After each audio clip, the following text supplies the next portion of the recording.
Let's pronounce proficiency.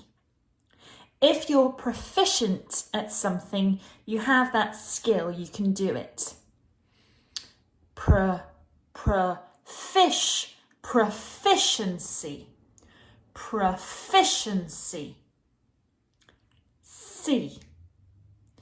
Efficiency.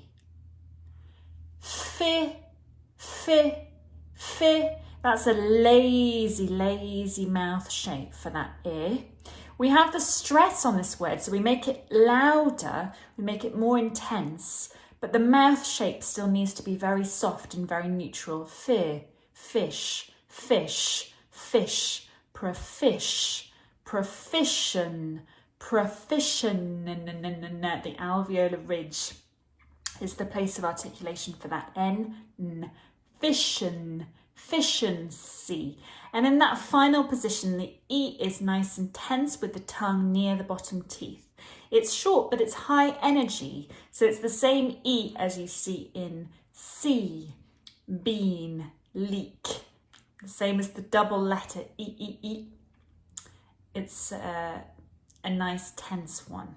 It may be short, but it's still tense. We don't want proficiency, we want proficiency.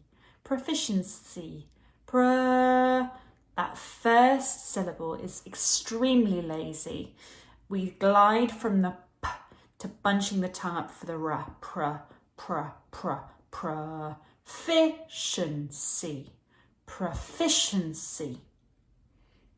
Are you proficient in English pronunciation? Are you good at English pronunciation? Are you able to pronounce the sounds of English? If you're not proficient in English pronunciation, don't worry. There are a whole range of courses and programs available at British Accent Academy, especially for you, including live workshops. The next workshop is on Monday evening, and it's for students in paid programs. That one looks to be full. So if you've clicked attend and you can't make it, make sure to click not attending to give someone else your spot.